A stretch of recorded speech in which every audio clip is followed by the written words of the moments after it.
നമസ്കാരം. ടോക്കിംഗ് പോയിന്റിലേക്ക് സ്വാഗതം. ശബരിമലയിലെ സ്വർണ്ണപ്പാളി വിവാദം പുതിയ തലങ്ങളിലേക്ക് എത്തി നിൽക്കുകയാണ്. അന്തർ സംസ്ഥാന ഗൂഢാലോചനയടക്കം ഇക്കാര്യത്തിൽ സംശയത്തിന് നിഴലിലാണ്. പക്ഷേ യഥാർത്ഥ ചോദ്യം മറ്റൊന്നാണ്. ഉത്തരവാദിത്തപ്പെട്ട അധികാര കേന്ദ്രങ്ങൾ, അധികാര സ്ഥാനങ്ങൾ, അധികാരപ്പെട്ടവർ എന്തുകൊണ്ട് ഈ കാര്യം അറിയാൻ ഇത്രയും വൈകി? ശബരിമല പോലെ സെൻസിറ്റീവായ ഒരു മേഖലയിൽ ഇടപെടുന്നതിൽ സർക്കാർ സംവിധാനങ്ങൾ എന്തുകൊണ്ട് പരാജയപ്പെട്ടു? ഈ വിഷയമാണ് ടോക്കിംഗ് പോയിന്റ് ചർച്ച ചെയ്യുന്നത്. പ്രതികരണങ്ങളുമായി ഇടതുമുന്നണി നേതാവ് ശ്രീ ആയൂർ ബിജു, രാഷ്ട്രീയ നിരീക്ഷകൻ ശ്രീ അജിത് ലോറൻസ്, BJP നേതാവ് ശ്രീ മുക്കം പാലക്കുടി രാധാകൃഷ്ണൻ, കോൺഗ്രസ് നേതാവ് ശ്രീകുമാർ എന്നിവരാണ് ചർച്ചയിൽ നമ്മോടൊപ്പം ചേരുന്നത്. ആദ്യം ശ്രീ ആയൂർ ബിജുവിൽ നിന്ന് ചർച്ച ആരംഭിക്കുകയാണ്. എന്തൊക്കെ വാദഗതികൾ നിരത്തിയാലും, എന്തൊക്കെ ന്യായവാദങ്ങൾ മുന്നോട്ട് വച്ചാലും ശബരിമലയിൽ സർക്കാർ സംവിധാനത്തിനും ദേവസ്വം ബോർഡിനും ദേവസ്വം വകുപ്പിനും സംഭവിച്ചിട്ടുള്ളത് അങ്ങേയറ്റം ഗുരുതരമായ വീഴ്ചയാണ്. ഏതെങ്കിലും 3-4 പേർ അല്ലെങ്കിൽ 10-15 പേർ ചേർന്ന് ചെയ്താൽ എന്തും സംഭവിക്കാമെന്ന നിലയിലേക്ക് ശബരിമലയുടെ നടത്തിപ്പ് മാറിയതിൻ്റെ ഉത്തരവാദിത്തം ഈ സർക്കാരും ഈ വകുപ്പും ഏറ്റെടുക്കേണ്ടതല്ലേ? ശബരിമല വിഷയമായി ഇന്ന് സമൂഹത്തിൽ ഉണ്ടായിട്ടുള്ള, അല്ലെങ്കിൽ ഹിന്ദുമത വിശ്വാസികൾക്കുണ്ടായിട്ടുള്ള, അല്ലെങ്കിൽ പൊതുസമൂഹത്തിനുണ്ടായിട്ടുള്ള വിഷയങ്ങളിൽ ഇടതുപക്ഷ ജനാധിപത്യ മുന്നണി എന്ന നിലയിൽ ഞങ്ങളും കിന്നരാണ്. അവിടെ എന്ത് സംഭവിച്ചു എന്നതിലേക്ക്, അതിൻ്റെ യഥാർത്ഥ സത്യത്തിലേക്ക് തിരിഞ്ഞു നോക്കുവാൻ ഇതുവരെ ആരും തന്നെ, നിങ്ങൾ അഭിജിത്ത് ഉൾപ്പെടെയുള്ള മാധ്യമപ്രവർത്തകർ പോലും ഇതുവരെ തയ്യാറായിട്ടില്ല. അത് നാൾ വഴിയിലേക്ക് നമുക്കൊന്ന് പോകാം.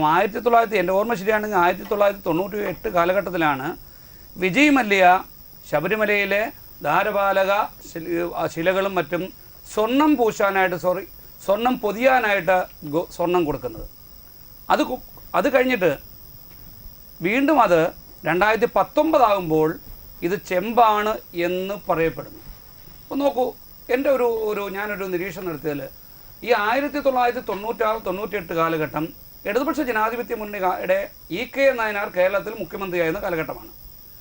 ശേഷം 2001 മുതൽ 2006 വരെ AK ആന്റണിയും ഉമ്മൻചാണ്ടിയും കേരളം ഭരിച്ചു. ശേഷം VS അച്യുതാനന്ദൻ 5 കൊല്ലം ഭരിച്ചു. പിന്നീട് ബഹുമാനായ ഉമ്മൻചാണ്ടി സാറ് ഈ സംസ്ഥാനം ഭരിച്ചു. 2016 മുതൽ ഞങ്ങൾ ഇടതുപക്ഷ ജനാധിപത്യ മുന്നണി ഇപ്പോൾ തുടരുന്നു.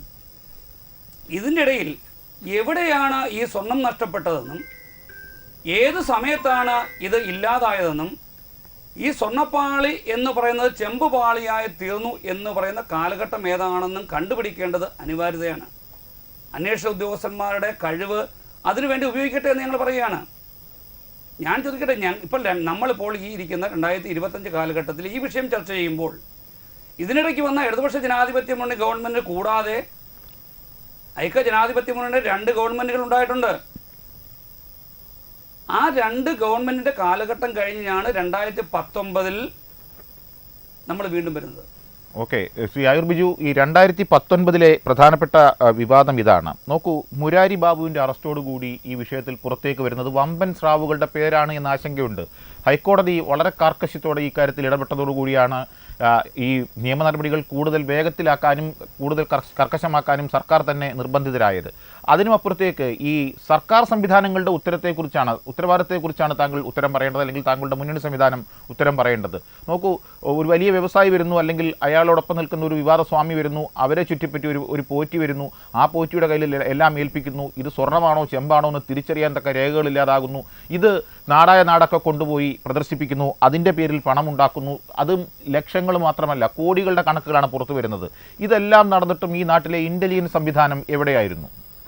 നമുക്ക് 2017 എനിക്കുള്ള ഓർമ്മ ശരിയാണെങ്കിൽ കോൺഗ്രസിൻ്റെ നേതാവായ പ്രയാർ ഗോപാലകൃഷ്ണനാണ്, അദ്ദേഹം അടങ്ങുന്നൊരു ബോർഡാണ് ശബരിമലയിൽ അല്ലെങ്കിൽ ദേവസ്വം ബോർഡ് ഭരിച്ചിരുന്നത്. അപ്പോൾ അത് കഴിഞ്ഞിട്ട് ഈ 2019 ഞങ്ങൾ അധികാരമേൽക്കുമ്പോൾ ഞങ്ങളുടെ മുന്നിലിരിക്കുന്ന ഈ ദ്വാരപാലക ശില്പങ്ങളിൽ പൊതിഞ്ഞിരിക്കുന്ന പാളികൾ ഞങ്ങൾ കൊണ്ടുപോകാനായിട്ട് തീരുമാനമെടുക്കുന്നു. ആ തീരുമാനത്തിൻ്റെ വെളിച്ചത്തിൽ ഇത് കൊണ്ടുപോകുന്നു. അപ്പോൾ ഇത് ചെമ്പ് പാളിയാണ്. അപ്പോൾ അതിനു മുന്നേ കള്ളൻ കപ്പലിൽ ഉണ്ടായിരുന്നു, ഉണ്ട് എന്നല്ല, മുൻപ് ഈ കള്ളൻ കപ്പലിൽ ഉണ്ടായിരുന്നു. ഈ കള്ളൻ്റെ നിലപാടെന്തായിരുന്നു, അല്ലെങ്കിൽ ഇവരെന്ത് ചെയ്തു, അതിനെക്കുറിച്ചാണ് അന്വേഷണം പോകേണ്ടത്. ഓക്കെ, അത് വ്യക്തമാണ്. അവിടെ ഇടപെടേണ്ട ആവശ്യമുണ്ട്. അതുകൊണ്ടാണ് ശ്രീകുമാർ നോക്കൂ, ഇവിടുത്തെ പ്രധാനപ്പെട്ട വിഷയം കാലാകാലങ്ങളിൽ വന്ന ദേവസ്വം ബോർഡുകൾക്ക് ഇതിൻ്റെ ഉത്തരവാദിത്തത്തിൽ നിന്ന് പിന്മാറാനാകില്ല എന്നുള്ള ഒരു രാഷ്ട്രീയവാദമാണ് പ്രധാനമായും മുന്നോട്ട് വരുന്നത്. കഴിഞ്ഞ ദിവസം ശ്രീ ജി സുധാകരൻ, അദ്ദേഹം ദേവസ്വം മന്ത്രിയായിരുന്ന ആളാണ്, അദ്ദേഹം നടത്തിയൊരു പരാമർശമുണ്ട്, എൻ്റെ കാലത്ത് ഒന്നും സംഭവിച്ചിട്ടില്ല എന്നാണ്. നോക്കൂ, ഇവിടെ പ്രധാനപ്പെട്ട മറ്റൊരു വിഷയം, തന്ത്രിയുടെ പോലും എതിർപ്പ് മറികടന്നുകൊണ്ടാണ് ഇത്തരമൊരു നീക്കം നടന്നത്. അത് ഫലപ്രദമായി അവർക്ക് ചെയ്യാൻ കഴിഞ്ഞതും അതൊരു ചെറിയ കാര്യമല്ലല്ലോ ശ്രീകുമാർ. തീർച്ചയായിട്ടും ഇപ്പോൾ നമ്മുടെ ചർച്ചയിൽ ഇടത് പ്രതിനിധി ഒരു 10-30 വർഷക്കാലത്തെ ഒരു ചരിത്രം ആവർത്തിച്ചു. ഇന്നലെ പ്രശാന്ത് പറഞ്ഞതും അതാണ്. 98 മുതലുള്ള അന്വേഷണം നടന്നു. നമ്മുടെ UDF-നെ സംബന്ധിച്ചോ കോൺഗ്രസ് സംബന്ധിച്ചോ എല്ലാം സ്വാഗതം ചെയ്യുകയാണ്, എല്ലാ അന്വേഷണത്തെയും സ്വാഗതം ചെയ്യുകയാണ്. പ്രശാന്ത് കഴിഞ്ഞ കുറച്ച് ദിവസം മുമ്പ് വരെ എനിക്കെതിരെ എന്തെങ്കിലും ഒരു ആരോപണം ഞാൻ അപ്പോൾ ഈ സ്ഥാനം ത്യജിക്കും എന്നൊക്കെ പറഞ്ഞു ഒരുമാതിരി ആട്ടും തോലിട്ട ചെന്നായെ പോലെയാണ് പ്രശാന്തിൻ്റെ സമീപനം. അതായത് ഞാൻ സംശുദ്ധനാണെന്ന് വരുത്തി തീർക്കാനുള്ള വലിയ ഒരു നാടകം പ്രശാന്തിൻ്റെ ഭാഗത്തുനിന്ന് വളരെ ഭംഗിയായി പ്രശാന്ത് അഭിനയിച്ചു വരുന്ന അവസരത്തിലാണ് കഴിഞ്ഞ ദിവസം ഹൈക്കോടതിയിൽ നിന്ന് പറയുന്നത് പ്രശാന്തിൻ്റെ കാലത്ത് 2025 തന്നെ ഈ പാളി ഇങ്ങനെ കൊടുക്കാനുള്ള നടപടി സ്വീകരിച്ചിരുന്നു. അത് മുൻകാലത്ത് നടത്തിയ പല കൊള്ളയും മറയ്ക്കുവാൻ കൂടി ഉള്ള ആസൂത്രിതമായ ശ്രമമാണ് നടത്തിയത് കോടതിയാണ് പറയുന്നത്. ഇവിടുത്തെ പ്രതിപക്ഷമോ മറ്റ് BJP-യോ മറ്റ് രാഷ്ട്രീയ പാർട്ടികളോ ഒന്നുമല്ല. ഞാൻ ഒരു സത്യസന്ധമായ ഒരു കാര്യം പറയാം. നമ്മുടെ സംസ്ഥാനത്ത് അല്ലെങ്കിൽ നമ്മുടെ സംസ്ഥാനത്തിന് പുറത്ത് ഒക്കെ കൂടി വിദേശത്തുൾപ്പെടെ കോടിക്കണക്കിന് ഭക്തർ അവരുടെ മനസ്സ് അർപ്പിച്ചാണ് ആ അമ്പലത്തിൽ പോകുന്നത്. അവരുടെ എത്ര കോടിക്കണക്കിന് വിലയുള്ള ആഭരണങ്ങളായാലും മറ്റ് വജ്രമായാലും സ്വർണ്ണമായാലും എല്ലാം ഭഗവാന് അവരങ്ങ് സമർപ്പിച്ചു പോവുകയാണ്. അവർ ജീവൻ ഒഴിച്ച് മുഴുവൻ സമർപ്പിച്ചു പോവുകയാണ്. അത്രത്തോളം ത്യാഗ മനോഭാവത്തോടെ ഭക്തന്മാർ കൊടുത്ത കോടിക്കണക്കിന് രൂപ ഇത് കൊള്ളയടിച്ചു എന്ന് ഇവിടുത്തെ പ്രതിപക്ഷമല്ല പറഞ്ഞത്. കോടതിക്ക് ബോധ്യപ്പെട്ട് കോടതിയാണ് ഒരു ടീമിനെ അന്വേഷിക്കാൻ ഏർപ്പെടുത്തിയത്. സാധാരണ നിലയിൽ കോടതി ഇടപെട്ടുമ്പോൾ സർക്കാരിനോ DGP-ക്കോ ഒരു നിർദ്ദേശം കൊടുക്കുക മാത്രമാണ് ചെയ്യുന്നത്, അന്വേഷിക്കാൻ ആര് വേണോ വരട്ടെ. പക്ഷേ ഇവിടെ സർക്കാരിന് ഗവൺമെൻറ് കോടതിക്ക് ബോധ്യമുണ്ട് ഇത് അങ്ങനെ ഏർപ്പെടുത്തിയാൽ നല്ലൊരു കള്ളനെ തന്നെ അന്വേഷണം ഏൽപ്പിക്കും പിണറായി വിജയൻ. കാര്യം ഈ കൊള്ളസംഘത്തിൻ്റെ തലവൻ പിണറായി വിജയനാണ്. കൊള്ളസംഘത്തിനെ നയിക്കുന്ന മറ്റ് 2 പേരെന്ന് പറയുന്നത് 2 കാലഘട്ടത്തിലുണ്ടാകുന്ന ദേവസ്വം മന്ത്രിമാരാണ്. വാസവനായാലും കടകംപള്ളി സുരേന്ദ്രനായാലും ഈ കൊള്ളസംഘത്തിലെ 1-മൻ മുഖ്യമന്ത്രിയും 2-മൻ ഈ മന്ത്രിമാരുമാണ്. 3-മനും മറ്റ് കാര്യങ്ങളാണ് ദേവസ്വം ബോർഡ് പ്രസിഡന്റും മറ്റ് അംഗങ്ങളും വരുന്നത്. കോടതിക്ക് ഇത് ബോധ്യം വന്നു. കോടതി ഇതിന് അന്വേഷണ ഉദ്യോഗസ്ഥരെ പോലും കോടതി തീരുമാനിക്കുന്നത് കേരളത്തിലെ ചരിത്രത്തിൽ ആദ്യമാണെന്ന് തോന്നുന്നു.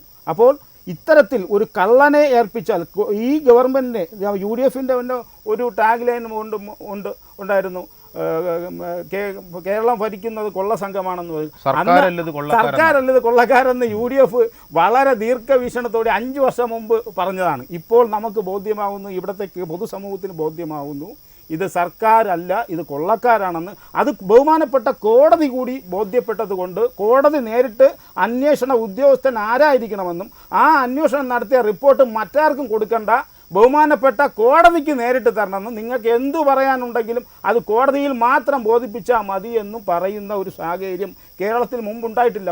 ഒരു കാര്യം കൂടി, നമ്മുടെ മുഖ്യമന്ത്രി ഈ സംസ്ഥാനത്ത് അധികാരത്തിൽ വന്നപ്പോൾ ആദ്യം പറഞ്ഞത് ഇവിടെ എൻ്റെ ഗവൺമെൻറ്റിൽ ഒരു അവതാരങ്ങൾക്കും സ്ഥാനം ഉണ്ടാവില്ല എന്ന് പറഞ്ഞു. ഇപ്പോൾ അവതാരങ്ങളുടെ തൃശ്ശൂർ പൂരമാണ് കേരളത്തിൽ നടക്കുന്നത്. ശബരിമലയിൽ പോലും അവതാരങ്ങൾ എത്ര അവതാരങ്ങൾ. ഈ പോറ്റി ഉണ്ണികൃഷ്ണൻ പോറ്റി മാത്രമല്ല, ഇപ്പോഴും ശബരിമലയിൽ നിരവധി അവതാരങ്ങൾ ഇപ്പോഴും ഉണ്ട്. ദേവസ്വം ബോർഡിൻ്റെ മെമ്പറല്ല, ദേവസ്വം ബോർഡിൻ്റെ സ്റ്റാഫുകളല്ല, ദേവസ്വം ഒരു പൂജാരി പോലും അല്ല, പരികർമ്മി പോലും അല്ലാത്ത എത്രയോ കൊള്ളക്കാരും കള്ളന്മാരും അവിടെ ഇപ്പോഴും ഈ ഉണ്ണികൃഷ്ണൻ പോറ്റിയെ പോലെ കൊട്ടാരക്കര സ്വദേശിയായ ഒരു കള്ളൻ അവിടെയുണ്ട്. നിങ്ങൾക്ക് എല്ലാം അറിയാം, പേര് ശിവകുമാറിന്റെ അനിയൻ അവിടെ ശിവകുമാറിന്റെ അനിയൻ അവിടുത്തെ ഉദ്യോഗസ്ഥനായിരുന്നു. അല്ലല്ല, ഞാൻ പറയുന്നത് താങ്കൾ ആയൂരെന്ന് വരുന്നു. അല്ലല്ല, ഞാൻ പറഞ്ഞോട്ടെ താങ്കൾ ആയൂരെന്ന്, താങ്കളുടെ നാട്ടിന്റെ തൊട്ടടുത്ത് ഒരു സ്വാമിയുണ്ട്, അദ്ദേഹത്തിന് ദേവസ്വം ബോർഡിൽ യാതൊരു കാര്യവുമില്ല. അവിടുത്തെ സകല പൂജയും പുള്ളി അങ്ങ് ബുക്ക് ചെയ്യും, സകല റൂമും പുള്ളി അങ്ങ് ബുക്ക് ചെയ്യും. എന്നിട്ട് ഇത് മറിച്ചു. സിനിമാ തിയേറ്ററിൽ പണ്ട് 10 രൂപ ടിക്കറ്റ് എടുത്ത് 100 രൂപയ്ക്ക് ബ്ലാക്കിന് വിൽക്കുന്ന ഒരു സംവിധാനം ഉണ്ടായിരുന്നു. അതിനുള്ള സംവിധാനം ഒരുക്കി കൊടുത്തിട്ട് അവിടെ നിന്ന് കൊള്ള മുതൽ കട്ടിട്ട് അതിൻ്റെ പങ്ക് പറ്റുന്ന ദേവസ്വം മന്ത്രിയും മുഖ്യമന്ത്രിയും ഉൾപ്പെടെ അടുത്ത റിപ്പോർട്ട് ഈ കമ്മീഷൻ ബഹുമാനപ്പെട്ട കോടതിക്ക് സമർപ്പിക്കുമ്പോൾ ഈ മന്ത്രിയും മുഖ്യമന്ത്രിയും ഉൾപ്പെടെ ഒരു നിമിഷം ശ്രീ ആയുർ ബിജു, ഞാൻ താങ്കളിലേക്ക് എത്താം. ശ്രീ മുക്കമ്പാലമുടി രാധാകൃഷ്ണൻ, നോക്കൂ, രണ്ടാമത്തെ പ്രധാനപ്പെട്ട കാര്യം, തിരുവിതാംകൂർ ദേവസ്വം ബോർഡിൻ്റെ വിശ്വസ്തൻ, അതോടൊപ്പം തന്നെ NSSൻ്റെ വിശ്വസ്തൻ, ഒട്ടുമിക്ക പ്രധാനപ്പെട്ട എല്ലാ പരിപാടികളിലുമുള്ള ഒരാൾ, മുരാരി ബാബു എന്ന പേര് കേട്ടാൽ ഈ അന്വേഷണ സംഘം അവിടം വരെ എത്തുമോ എന്ന കാര്യം അറിയത്തില്ല. അവിടേക്കൊക്കെ കാര്യങ്ങൾ എത്തുന്നു. അത് ഈ കോടതിയുടെ കർക്കശ ഇടപെടൽ കൊണ്ട് മാത്രമാണെന്നാണോ താങ്കൾ കരുതുന്നത്? തീർച്ചയായിട്ടും. ഈ മുരാരി ബാബു എന്ന് പറയുന്നത് കോൺഗ്രസ് ഭരണം വരുമ്പം കോൺഗ്രസ്സുകാരനാണ്, CPM ഭരണം വരുമ്പോൾ അയാൾ സഖാവ് മുരാരി ബാബുവാണ്. ഇപ്പോൾ അതുപോലെ തന്നെ എനിക്ക് പൂർണ്ണമായി തെളിവിൻ്റെ അടിസ്ഥാനത്തിലാണ് ഞാൻ പറയുന്നത്. സഖാവ് ഉണ്ണികൃഷ്ണൻ പോറ്റി ഇടതുപക്ഷം വരുമ്പോഴും സഖാവ് ഉണ്ണികൃഷ്ണൻ പോറ്റിയാണ്. കോൺഗ്രസ് ഭരണം വരുമ്പോഴും നേരത്തെ പറഞ്ഞ പോലെ അതാണ്. അപ്പം ഈ ഒരു അവസ്ഥ മാറണമെന്നാണ് ഹിന്ദു സംഘടനകളും BJPയും പറയുന്നത്. ഇതിലെ ഒന്ന് നമ്മുടെ സുഹൃത്ത് ആയുർ ബിജിയൻ ആദ്യം പറഞ്ഞു, 98-ലെ ബഹുമാനപ്പെട്ട നായനാർ ഗവൺമെൻറ് ഇരുന്നപ്പോൾ 31.2.9 കിലോഗ്രാം തങ്കം കൊണ്ടുവന്നു. പക്ഷേ അത് പിണറായി ഭരണകാലത്ത് അദ്ദേഹത്തിൻ്റെ നാവിന്യത വന്നു, അത് ചെമ്പായി മാറി. അപ്പോൾ ഈ മുരാരി ബാബു 4 ദിക്കിലും മൂലയിലും ദ്വാരപാലകരിലും പാളിയിലും കട്ടളയിലും വച്ചിരിക്കുന്നത് ചെമ്പാണെന്ന് അദ്ദേഹത്തിൻ്റെ റിപ്പോർട്ടിൽ എഴുതി ചേർക്കാൻ പറഞ്ഞ ബിരുദനാരാണ്? അവിടെ നിൽക്കുന്ന ഒരു വിജയ് ചേട്ടൻ പറഞ്ഞപ്പോൾ ഞാൻ വന്നില്ല, അതുകൊണ്ട് നമുക്കൊരു നല്ല രീതിയിലുള്ള ചർച്ചയായിട്ട് ഇത് പോട്ട്. അപ്പോൾ ആ എഴുതി ചേർക്കാൻ പറഞ്ഞ ഈ തങ്കത്തെ ചെമ്പാക്കി മാറ്റിയതിൻ്റെ ഉത്തരവാദി CPMന് ഒട്ടും അവഗണിക്കാൻ പറ്റാത്തൊരു സാഹചര്യം. 2, നേരത്തെ പറഞ്ഞ പോലെ കോൺഗ്രസ്സുകാർക്കും മാറി വന്ന ഗവൺമെൻറ്റിൽ അവർക്കും പറ്റില്ല. അപ്പോൾ ഇവർ 2 പേരുടെയും ഇടനിലക്കാരന്മാരായിട്ട് ഏകദേശം 30 വർഷം സഖാവ് ഉണ്ണികൃഷ്ണനും സഖാവ് മുരാരിയും അവിടെ ഭരിച്ചുകൊണ്ടിരുന്നു. ഈ ബിന്ദു അമ്മിണിയെയും രഹീന ഫാത്തിമയെയും അവിടെ കയറ്റി കോലാഹലങ്ങൾ നടത്തി തിടപ്പള്ളി വഴി അടുക്കള വഴി കയറ്റി കൊണ്ടുവന്ന് തൊഴിയിപ്പിക്കുന്ന ബഹളത്തിൻ്റെ ഇടയിലാണ് ഈ ഭഗവാൻ ഉണ്ടായിരുന്നത്. ബഹുമാനപ്പെട്ട നമ്മുടെ അഭിജിത്ത് ജി, ഒരു ദണ്ഡുണ്ട്, 4.5 കിലോ ദണ്ഡുണ്ട്. അയ്യപ്പനെ വിഗ്രഹത്തിൽ അദ്ദേഹം ആ പ്രതിഷ്ഠയിൽ ഇരിക്കുന്ന ആ കുത്തിയിരിക്കുന്ന പ്രതിഷ്ഠയിൽ ഈ ദണ്ട് വച്ചാണ് യേശുദാസ് സാറിൻ്റെ ഹരിവരാസനം പാടി ഉറക്കുന്നത്. ഇന്ന് ആ ദണ്ട് അവിടെ ഇല്ല, ചെമ്പ് ദണ്ടിലാണ് ഉറക്കുന്നത്. അപ്പോൾ വിഗ്രഹവും സ്വർണവും തങ്കവും തമ്മിൽ അഭേദ്യമായ ബന്ധങ്ങളുണ്ട്. ഇപ്പം നമ്മൾ മോതിരം ഇടുന്നു, അതുപോലെ മാലയിടുന്നു, ഇതെല്ലാം നമ്മുടെ ശരീരത്തിൽ ലോകങ്ങളുമായിട്ടുള്ള സ്പർശം വേണം. അതിനുവേണ്ടി ഭഗവാനെ പാടി ഉറക്കുന്ന ആ ഹരിവരാസന ദണ്ട് പോലും ഇന്ന് അവിടെ ഇല്ല. വേറൊരു പൂജാരി അവിടെ കഴിഞ്ഞിറങ്ങിയ ഒരു മേൽശാന്തി പറഞ്ഞത് 2 സ്വർണ്ണ കിണ്ടിയുണ്ട്, 9 ചെറിയ ഉരുളികളുണ്ട് തങ്കത്തിലുള്ളത്, അത് ജ്വല്ലറി ഗ്രൂപ്പുകാർ കൊടുത്തതാണ്. ഇത്തരം കാര്യങ്ങളൊന്നും അവിടെ ഇല്ല.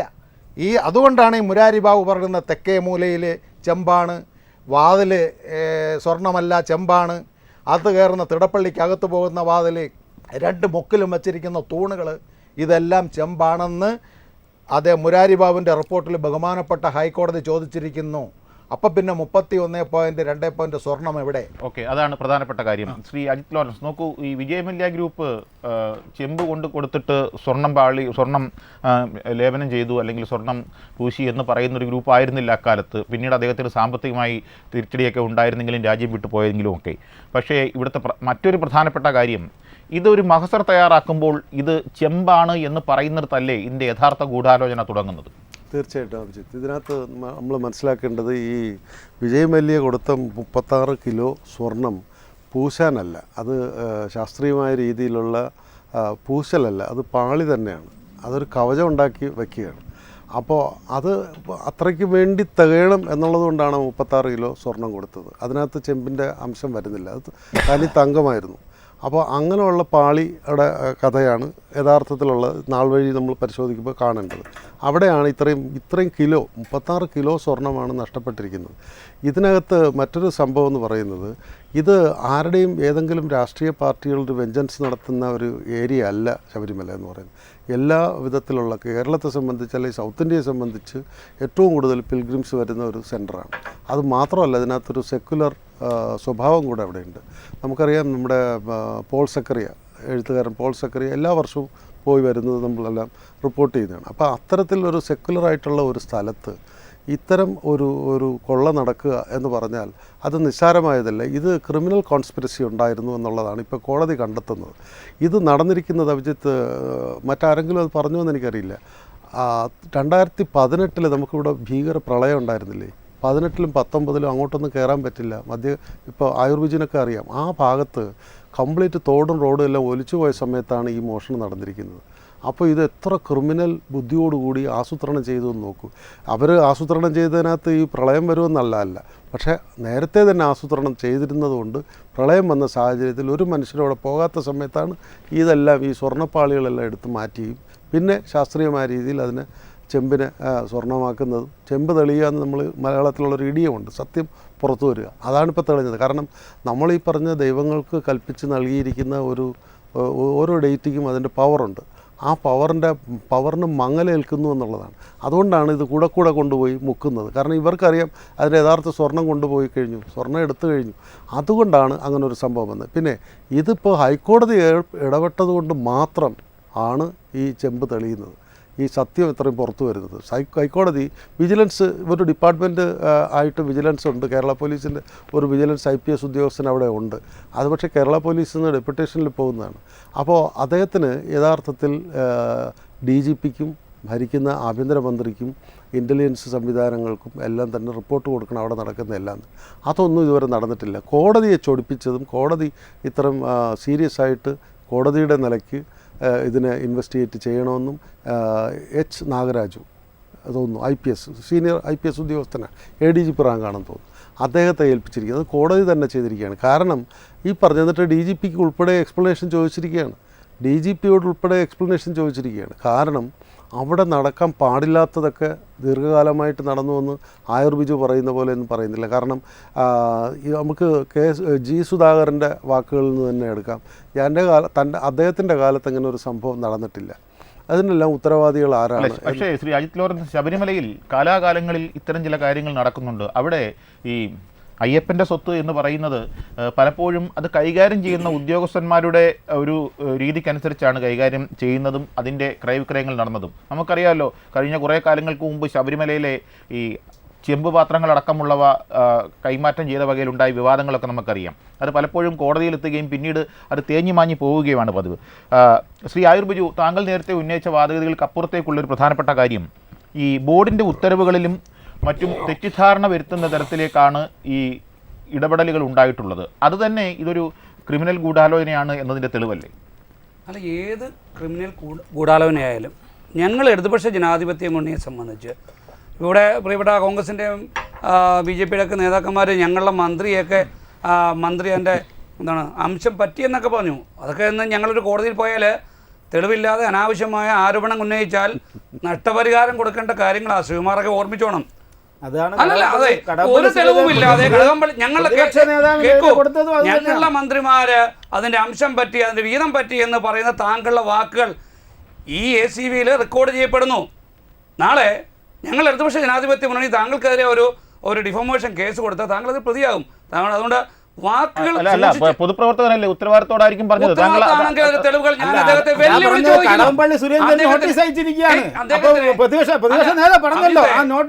വെല്ലുവിളിച്ച് ചോദിക്കുന്നു. ഒരു ഇടതുപക്ഷ ജനാധിപത്യ മുന്നണി പ്രവർത്തകൻ എന്ന നിലയിൽ അദ്ദേഹത്തിന്റെ സഹയിൽ ഈ സമയത്ത് ഈ ACVയുടെ പ്രേക്ഷകർക്ക് മുന്നിൽ നൽകാൻ പറ്റുന്ന എന്തെങ്കിലും തെളിവുണ്ടെങ്കിൽ ഞങ്ങൾ അംഗീകരിക്കാം. ഇനി ബഹുമാനപ്പെട്ട OK വാസു, പത്മകുമാർ, പ്രശാന്ത് തുടങ്ങിയവരാണ് ഈ 3 കാലഘട്ടത്തിൽ ഞങ്ങളുടെ അവിടെ ഭരണത്തിരുന്നത്. OK വാസു എന്ന് പറയുന്നത് എനിക്ക് തോന്നുന്നു BJPയുടെ അനിശ്ചയത്തിനായ ഒരു നേതാവായിരുന്നു. വളരെ നീണ്ട കാലം വടിയും ദണ്ടും പൊക്കിക്കൊണ്ട് അമ്പലമുറ്റത്ത് ഇങ്ങനെ RSSന്റെ പതാക ഏന്തി നടന്ന അന്നൊന്നും അദ്ദേഹത്തിന് കുഴപ്പമില്ലായിരുന്നു. അദ്ദേഹം പുറത്തു പോയപ്പോൾ അദ്ദേഹം തെറ്റുകാരനാകുന്നു. BJPയുടെ നേതാവിന് അത് മനസ്സിലാവുമല്ലോ. അപ്പോൾ അദ്ദേഹത്തിൻ്റെ കാലഘട്ടത്തിൽ അദ്ദേഹം ഒന്നും ചെയ്തില്ല എന്ന് അദ്ദേഹം അടിവരയിട്ട് പറയുന്നു. പത്മകുമാർ പറയുന്നു എൻ്റെ കാലഘട്ടത്തിൽ എന്തെങ്കിലും നടന്നിട്ടുണ്ടെങ്കിൽ ഞാൻ അതിന് ഉത്തരവാദിത്വം ഏൽക്കാം. പ്രശാന്ത് പറയുന്നു ഞാൻ രാജിവെക്കാമെന്ന് പറയുന്നു. അവിടെ ഞങ്ങൾ രാജിവെച്ചാൽ അവിടെ ഉണ്ടാകുന്നത് ഞങ്ങൾ തെറ്റുകാരാകും. നിങ്ങൾ സത്യം തെളിയിക്കും. ഇവിടെ ഏത് അന്വേഷണ ഏജൻസിയും വരട്ടെ, ഞങ്ങൾ നെഞ്ചു വിരിച്ച് നിൽക്കും. പണ്ട് സ്വർണ്ണക്കടത്തുമായി ബന്ധപ്പെട്ട് വന്നപ്പോൾ ഞങ്ങൾ നെഞ്ചു വിരിച്ച് നിന്നില്ലേ? അതിന് തുല്യമായി ഞങ്ങൾ നെഞ്ചു വിരിച്ചു നൽകും. ഞാൻ ഉന്നയിച്ചത് ഇത്രയേ ഉള്ളൂ. ഈ 2019 തുടങ്ങിയ ഈ ഗൂഢാലോചനയിൽ ഈ ഏറ്റവും ഒടുവിൽ ശ്രീ PS പ്രശാന്തിലേക്ക് എത്തി നിൽക്കുമ്പോൾ പ്രശാന്ത് അടക്കമുള്ളവർ പറയുന്ന കാര്യങ്ങൾ മുഖവിലേക്കെടുക്കാൻ ബുദ്ധിമുട്ടുണ്ടാകുന്നത് ഇപ്രകാരമാണ്. ദേവസ്വം രേഖകളിൽ എമ്പാടും മാറ്റം വരുത്തിയിരിക്കുന്നു. മഹസറുകളിൽ, റെക്കോർഡുകളിൽ, കത്തിടപാടുകളിൽ. താങ്കൾ ഒരു സഹകരണ പ്രസ്ഥാനത്തിൻ്റെ അമരത്തിരിക്കുന്ന ഒരാളാണല്ലോ. താങ്കളുടെ സ്ഥാപനത്തിൽ നിന്ന് ട്രഷറിയിലേക്ക് കൊണ്ടുപോകുന്ന ഏതെങ്കിലും ഒരു പ്രോപ്പർട്ടിയുടെ കാര്യത്തിൽ എന്തെങ്കിലും അവ്യക്തത ഉണ്ടായാൽ അതിൻ്റെ ഉത്തരവാദി ആരാണ്? അവിടുത്തെ ശബരിമല മാത്രമല്ല, ക്രിസ്ത്യൻ പള്ളികൾ, മുസ്ലിം പള്ളികൾ, ഇവിടെയൊക്കെ ഈ തട്ടിപ്പ് നടക്കുന്നുണ്ട്. ഒരുപക്ഷെ നിങ്ങൾക്കറിയാത്ത ഒരു കാര്യങ്ങൾ ഞാൻ പറയാം. പുതുപ്പള്ളി പള്ളി, ബഹുമാനായ ഉമ്മൻചാണ്ടി സാറിനെ അടക്കിയിരിക്കുന്ന പുതുപ്പള്ളി പള്ളിയിൽ 50 ലക്ഷത്തിൽ പരം രൂപ അടിച്ചു കൊണ്ടുപോയ അവിടുത്തെ ഭാരവാഹികളുണ്ട്. ഞാൻ നെഞ്ചു പിടിച്ച് പറയാം, നിങ്ങൾ റെക്കോർഡ് ചെയ്തോളൂ. നിങ്ങൾ റെക്കോർഡ് ചെയ്യുകയാണല്ലോ. പുതുപ്പള്ളി പള്ളിയിൽ ഇതൊന്നും ഗവൺമെന്റുമായി ബന്ധപ്പെട്ടതല്ലോ. സ്വകാര്യ ട്രസ്റ്റുകൾ നടത്തുന്ന പുതുപ്പള്ളിയുടെ കാര്യം ഈ ദേവസ്വം ബോർഡിന്റെ കാര്യത്തിൽ ഞാൻ പറഞ്ഞത് താങ്കൾ കേൾക്കൂ. ഇത് സാമ്പത്തിക തട്ടിപ്പ് അമ്പലങ്ങളിലും പള്ളികളിലും മോസ്കുകളിലും ഒക്കെ നടക്കുന്നുണ്ട്. അവിടെ അതിൻ്റെ തലപ്പത്തിരിക്കുന്ന മനുഷ്യർ ഈ അവൻ്റെ സ്വാർത്ഥ താല്പര്യത്തിന് വേണ്ടി കാര്യങ്ങൾ കൊണ്ടുപോകുമ്പോൾ അവിടെ നിന്നുണ്ടാകും തെറ്റുകളുണ്ടാകുന്നു. ആ തെറ്റുകൾക്ക് ഉത്തരവാദി ആ സംസ്ഥാനം ഭരിക്കുന്ന ഗവൺമെൻറ്റാണ്, ആ സംസ്ഥാനത്തെ മന്ത്രിയാണ് എന്ന് പറയുന്ന വിഡിതം കേട്ടുകൊണ്ടിരിക്കുവാൻ ഒരു ഇടതുപക്ഷ ജനാധിപത്യ മുന്നണിയുടെ പ്രവർത്തകർ എനിക്കാകില്ല. താങ്കളുടെ രാഷ്ട്രീയം താങ്കളെ രക്ഷിക്കട്ടെ എന്ന് മാത്രമേ എനിക്ക് മനസ്സിലായി. ഒരു കാര്യം കൂടെ, ഒറ്റ സെക്കൻഡ്. ഇനി ഇവിടെ പ്രിയപ്പെട്ട അച്യുതൻ സാർ പറഞ്ഞു ക്രിമിനൽ ബുദ്ധി. അതെ, അത് തന്നെയാണ് ഞങ്ങൾ അംഗീകരിക്കുന്നു. അദ്ദേഹത്തിൻ്റെ വാദത്തെ 100% അംഗീകരിക്കുന്നു. ഒരു ക്രിമിനൽ ബുദ്ധി അവിടെ ശബരിമലയുമായി ബന്ധപ്പെട്ട് ഉണ്ടായിട്ടുണ്ടെങ്കിൽ അവർ വിളിച്ചത് വരട്ടെ. ശ്രീകുമാർ നോക്കൂ, ഇപ്പോൾ 9 പേരാണ് ഈ അന്വേഷണ സംഘത്തിൻ്റെ നിരീക്ഷണത്തിലുള്ളത്. ഈ മുരാരി ബാബുവിലേക്ക് എത്തുമ്പോൾ അവിടെ മാത്രം നിൽക്കില്ല എന്നാണ് പറയാൻ കഴിയുന്നത്. ഇനി അങ്ങോട്ടുള്ള അന്വേഷണത്തിൽ ഈ കേൾക്കാൻ പോകുന്ന പേരുകൾ വമ്പന്മാരുടേതാകുമെന്ന തരത്തിലേക്കാണ് ഈ അന്വേഷണ സംഘത്തിനിടയിൽ ചർച്ചകൾ നടക്കുന്നത്. ആ വലിയ പേരുകൾ ഈ അന്വേഷണത്തെ ഏതെങ്കിലും തരത്തിൽ ബാധിക്കുമോ? തീർച്ചയായിട്ടും ഈ അന്വേഷണം ഒരു ഹൈക്കോടതിയുടെ നിരീക്ഷണത്തിലായതുകൊണ്ട് ഞങ്ങൾക്ക് പൊതുസമൂഹത്തിന് പൂർണ്ണ വിശ്വാസമുണ്ട്. ബഹുമാനപ്പെട്ട 2 ജഡ്ജിമാരടങ്ങുന്ന ദേവസ്വം ഹൈക്കോടതി ബെഞ്ച് 6 ആഴ്ചയ്ക്കുള്ളിൽ പൂർണ്ണ റിപ്പോർട്ട് നൽകണമെന്ന് ആവശ്യപ്പെടുകയും അതിനിടയിൽ തന്നെ ഇടക്കാല റിപ്പോർട്ടുകൾ കൃത്യമായി നൽകണം എന്നും ആവശ്യപ്പെട്ടിട്ടുണ്ട്. ആ ഇടക്കാല റിപ്പോർട്ടുകൾ ഓരോ പ്രാവശ്യം വരുമ്പോഴാണ് ചെറിയ മീനുകൾ വലിയ മീനുകളായി മാറുന്നതും വലിയ മീനുകൾ തിമിംഗലമായി മാറുന്നതും ഒക്കെ കാഴ്ചകൾ നമുക്ക് കാണാൻ സാധിക്കുന്നത്. അപ്പോൾ ഇത് 3 ലെയറായിട്ടാണ് ഈ കൊള്ളസംഘം ഇതിനകത്ത് പ്രവർത്തിച്ചിട്ടുണ്ടെന്നാണ് ഞാൻ മനസ്സിലാക്കുന്നത്. അതായത് ശബരിമല സന്നിധാനം കേന്ദ്രീകരിച്ച് ഉദ്യോഗസ്ഥരും അവിടുത്തെ ജീവനക്കാരും അല്ലാത്തവരും ഇതേപോലെയുള്ള സ്വാമിമാരും ഇതേപോലെ പോറ്റിമാരും അടങ്ങുന്ന ഒരു ബേസ് സംഘം, ശബരിമലയിൽ എപ്പോഴുമുള്ള ഒരു ബേസ് സംഘം.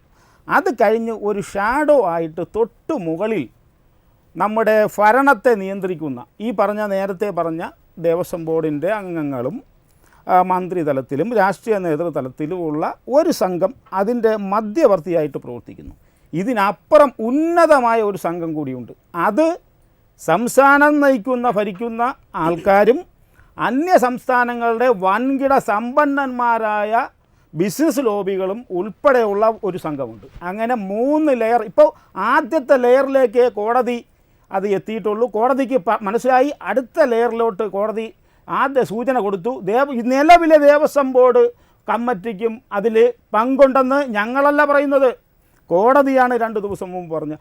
അടുത്ത ഒരു ഇടക്കാല റിപ്പോർട്ടും കൂടെ കൊടുക്കുമ്പോൾ മനസ്സിലാകും പ്രിയപ്പെട്ട ഇടത് പ്രതിനിധി പറഞ്ഞത് ശ്രീകുമാർ സങ്കല്പത്തിൽ നിന്ന് പറഞ്ഞതാണോ യാഥാർത്ഥ്യമാണോ, ഏതൊക്കെ മന്ത്രിമാർ അതിനകത്ത് വരും, മുഖ്യമന്ത്രി വരുമോ, മുഖ്യമന്ത്രിയുടെ പഴയ രവീന്ദ്രനെ പോലെയുള്ള ഒരു ഗൂഢസംഘമുണ്ടല്ലോ മുഖ്യമന്ത്രിയുടെ ഓഫീസിൽ, അങ്ങനെയുള്ള സംഘം വരുമോ എന്നൊക്കെ. ഒരു കാര്യം പിന്നെ നേരത്തെ സ്വർണ്ണക്കടത്ത് വന്നപ്പോൾ നെഞ്ചു വിരിച്ചു നിന്നു ഞങ്ങൾ എന്നൊക്കെ ഇടത് പ്രതിനിധി പറഞ്ഞു. ഞങ്ങൾക്ക് വലിയ സന്തോഷമാണ് അതിൽ. നെഞ്ചു വിരിച്ചു നിന്ന് നമുക്കറിയാം മാധ്യമങ്ങളുടെ മുമ്പിൽ വന്നു നിന്ന് എന്തെല്ലാമാണ് ഘോരഘോരം പ്രസംഗിച്ചത്. എന്നിട്ട് ഡൽഹി ചെന്ന് നരേന്ദ്രമോദിയെയും അമിത്ഷായെയും കാണുമ്പോൾ ഈ നെഞ്ചൊന്നും വിരിക്കുന്നത് ഞങ്ങൾ കണ്ടിട്ടില്ല. വിനീതനായി നട്ടല് വളച്ചുകൊണ്ട് സാഷ്ടാംഗ പ്രണാമം നടത്തി. കോൺഗ്രസും പ്രതിപക്ഷം അത് എക്കാലത്തും പറയുന്നില്ല. പക്ഷേ ആ അന്വേഷണ സംവിധാനങ്ങൾക്ക് എങ്ങുമെത്താൻ കഴിഞ്ഞില്ല. ആ അന്വേഷണം ഇതിനകത്ത് ഒരു ഡീല് നടക്കുന്നത്. ഇത് ഞങ്ങൾ പറഞ്ഞത് CBI അന്വേഷണം കോടതിയുടെ നിരീക്ഷണത്തിൽ വരുന്നത് നന്നായിരിക്കുമെന്ന് ഞങ്ങൾ പറഞ്ഞത്.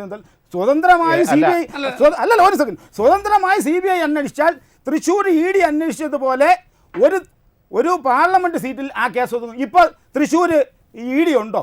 ഏതെങ്കിലും അന്വേഷണം EDയുടെ ഭാഗത്തുണ്ടോ? അപ്പോൾ ആ സീറ്റ് കൊടുത്തു, ആ ED കേസും പരിസമാപ്തിയായി. ഇനി ഈ കേസ് കൊടുത്താൽ കേരളത്തിൽ 10-15 നിയമസഭയായിട്ടും CBI അന്വേഷണം വന്നാൽ 86,000 വോട്ട് കണക്കുകൾ വേറെ ഞാൻ തരാം.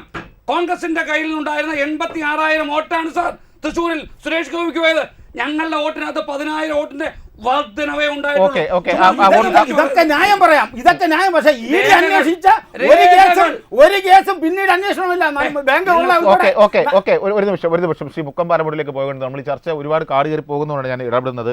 ശ്രീ മുക്കം പാലമുടി രാധാകൃഷ്ണൻ, നോക്കൂ, ശബരിമലയിലെ യഥാർത്ഥ പ്രശ്നത്തിലേക്ക് കാര്യങ്ങൾ എത്തുന്നു എന്നതിനൊപ്പം ചില ശുദ്ധീകരണ പ്രവർത്തനങ്ങൾ അവിടെ അനിവാര്യമാണ് എന്നുള്ളത് കാലങ്ങളായി അവിടെ പോകുന്ന എല്ലാവരുടെയും ഉള്ളിലുള്ള ഒരു ചിന്തയും തോന്നലുമാണ്. കാരണം എന്ന് വെച്ചാൽ വ്രതമെടുത്ത് മല ചവിട്ടി കയറി എത്തുന്ന ഭക്തന്മാർക്ക് ഒരു നിമിഷം ഒന്ന് ഭഗവാനെ കണ്ടു പോകാൻ മാത്രമാണ് അവിടെ കഴിയുന്നത്. നോക്കൂ, ആ സമയത്തൊക്കെ നമ്മൾ അതിരാവിലെ അവിടെ ചെന്നാലും ഈ കാഷായ വേഷധാരികളായ മുടിയൊക്കെ നീട്ടി വളർത്തിയ ചില ആൾക്കാർ അതിൻ്റെ ഫ്രണ്ടിൽ വന്ന് ശ്രീകോവിലിൻ്റെ ഫ്രണ്ടിൽ വന്ന് ഇങ്ങനെ നിൽക്കുന്ന കാണാം. ഈ പന്തളം രാജകുടുംബത്തിനില്ലാത്ത പ്രിവിലേജോടുകൂടിയാണ് ചില വിവാദ സ്വാമിമാരും വിവാദ വ്യവസായികളുമൊക്കെ അവിടെ നിൽക്കുന്നത്. ആ മേഖലയിൽ വലിയ ഇടപെടൽ നടത്തി അവിടെ അത്തരക്കാരെ നിർത്തി അവർക്കൊരു വലിയ പ്രത്യേക ആനന്ദം നൽകുന്ന തരത്തിലേക്കുള്ള ദർശന സൗകര്യം കൊടുക്കില്ല എന്നൊരു തീരുമാനത്തിലെത്തിയാൽ തന്നെ ഈ പകുതി പ്രശ്നങ്ങൾ അവിടെ മാറും. അങ്ങനെയുള്ളവർക്കാണ് ഈ പടിപൂജ വർഷങ്ങളായി ബുക്ക് ചെയ്തിടാൻ കഴിയുക. അതിനുവേണ്ടി അത് പിന്നെ മറിച്ച് വിൽക്കുക എന്ന വാക്ക് ഉപയോഗിക്കേണ്ടി വന്നതിൽ അങ്ങ് എന്നോട് വേറൊന്നും കരുതരുത്. അങ്ങനെ മറിച്ച് വിൽക്കുന്ന ആൾക്കാരുടെ ഒരു ഏജൻസി തന്നെ അവിടെ പ്രവർത്തിക്കുന്നുണ്ട് എന്ന് അറിയാവുന്നതുകൊണ്ടാണ് പറഞ്ഞത്. അത്തരം വിവാദ മനുഷ്യന്മാരെ അവിടെ നിന്ന് മാറ്റി നിർത്തിയാൽ തീരുന്ന പ്രശ്നങ്ങൾ മാത്രമേ ശബരിമലയിൽ അടിസ്ഥാനപരമായി ആദ്യം പരിഹരിക്കാവുന്നതായുള്ളൂ. ഇല്ല, അഭിജി പറഞ്ഞത് കറക്റ്റ് തന്നെ. പക്ഷേ അവിടെ വൻ ശുദ്ധികലശം വേണം. കാരണം ഒന്ന്, ഈ പറഞ്ഞ പോലെ ആ രണ്ട് സൈഡിലിരുന്ന ആ ദ്വാരപാലകരുടെ ആ സ്വർണ്ണപ്പാളി എത്ര VIP-കളുടെ വീടിൽ കൊണ്ടുവച്ചാണ് പൂജകൾ നടത്തിയത്. ഒരു പൂജയ്ക്ക് മേടിക്കുന്നത് സഖാവ് ഉണ്ണികൃഷ്ണൻ പോറ്റി 10 ലക്ഷം രൂപയാണ്. ചില വ്യവസായികളുടെ അടുത്ത് പോയാൽ അത് 25-50 ലക്ഷം രൂപയാകുന്നു. ഇതിൻ്റെ വിഹിതങ്ങളെല്ലാം നേരത്തെ ശ്രീകുമാർ സൂചിപ്പിച്ചതുപോലെ ഉന്നത സ്രാവുകൾക്ക് എത്തുന്നുണ്ട്. അതുകൊണ്ടാണ് ഹിന്ദു സംഘടനകളും ഭാരതീയ ജനതാ പാർട്ടിയും പറയുന്നത് കമ്മ്യൂണിസ്റ്റുകാരുടെയും കോൺഗ്രസ്സുകാരുടെയും ATM കൗണ്ടറാണ് ശബരിമലയും തിരുവിതാംകൂർ ദേവസ്വം ബോർഡും മലബാർ ദേവസ്വം ബോർഡും ഗുരുവായൂർ ദേവസ്വം ബോർഡും. ഇന്ന് അത്യാവശ്യത്തിന് ഫണ്ടുകൾ ഇവർക്കില്ല എങ്കിൽ രണ്ട് ഭരണങ്ങൾ UDF ആയാലും LDF ആയാലും ഈ ദേവസ്വം ഫണ്ടിൽ നിന്നും ഭണ്ഡാരങ്ങളിൽ നിന്നുമാണ് ATM പോലെ കാശുകൾ ഇവർ വിനിയോഗിച്ചുകൊണ്ടിരുന്നത്. അവിടുത്തെ കാശുകൾ ധനലക്ഷ്മി ബാങ്കിൽ പോകുന്നു കെട്ടുകണക്കിന്. അത് പക്ഷേ പൂർണ്ണമായി ശരിയല്ല ശ്രീ ബുക്കമ്പാറ. ചില കെട്ടുകൾ തിരുവിതാംകൂർ ദേവസ്വം ബോർഡിന്റെ പണം ഏതെങ്കിലും സർക്കാർ സംവിധാനങ്ങളുടെ പ്രവർത്തനത്തിൽ ഉപയോഗിക്കുന്നു എന്നതായി എൻ്റെ അറിവിലില്ല. ഞാൻ കഴിഞ്ഞ കുറേ കാലങ്ങളായി ചർച്ചകൾ നടത്തുന്നത് കൊണ്ട് തന്നെ ഞാൻ അക്കാര്യത്തെക്കുറിച്ച് അന്വേഷിച്ചപ്പോൾ പറഞ്ഞത് ദേവസ്വം ബോർഡിന്റെ പണം എടുത്ത് ഏതെങ്കിലും സർക്കാർ സംവിധാനങ്ങളിൽ പ്രവർത്തിക്കുന്നതായി അറിയില്ല. പക്ഷേ ഈ ദേവസ്വം ബോർഡിന്റെ ഭാഗമായി നിൽക്കുന്ന ഉദ്യോഗസ്ഥർ സർക്കാരല്ല ഇതിൽ പോകുന്ന ചില 3-4 കെട്ടുകളും ചാക്കുകളും ചില സ്ഥലങ്ങളിൽ പോകുന്നു. അത് അന്വേഷിക്കുവാൻ ഇവിടെ വിജിലൻസ് വേണ്ടേ? അത് അന്വേഷിക്കുവാൻ ഇവിടെ സ്ഥിരം വിജിലൻസ് ഉദ്യോഗസ്ഥർ ശബരിമലയിൽ പോസ്റ്റിംഗ് ഉണ്ട്.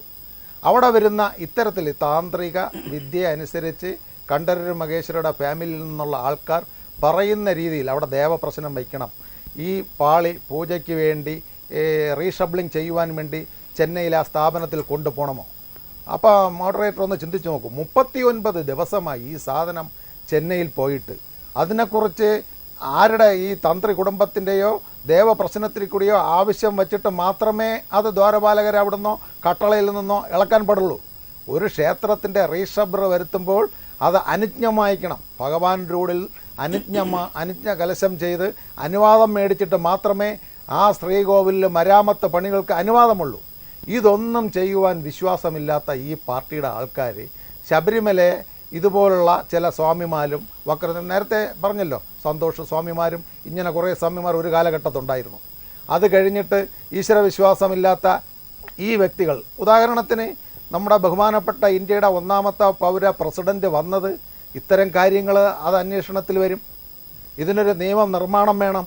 അതുകൊണ്ടാണ് ഹിന്ദു സംഘടനകളും ഭാരതീയ ജനതാ പാർട്ടിയും പറയുന്നത് പാർലമെൻറ്റിനകത്ത് ഒരു നിയമനിർമ്മാണത്തിൽ കൂടി മറ്റ് 2 മതസ്ഥരുടെ ഭരണങ്ങൾ എടുക്കുന്നില്ല, ഒരു വിഭാഗത്തിൻ്റെ മാത്രം ഭൂസ്വത്തുക്കളും വസ്തുക്കളും സ്വർണങ്ങളും എടുക്കുന്നതിനെക്കുറിച്ച് പാർലമെൻറ്റിൽ CI ബില്ല് വന്നതുപോലെ, ആർട്ടിക്കിൾ 370 വന്നതുപോലെ, ലഡാക്ക് നിയമം വന്നതുപോലെ പുതിയൊരു അമെൻമെൻറ്റ് വരണം. അതുകൊണ്ടാണ് ബഹുമാനപ്പെട്ട പ്രസിഡന്റ് ദ്രൗപദി മുർമു ഇവിടെ വന്നതും ഇത് പരിശോധിക്കുവാനും അതിനുള്ള നിയമനിർമ്മാണങ്ങൾ പാർലമെന്റിൽ വരും.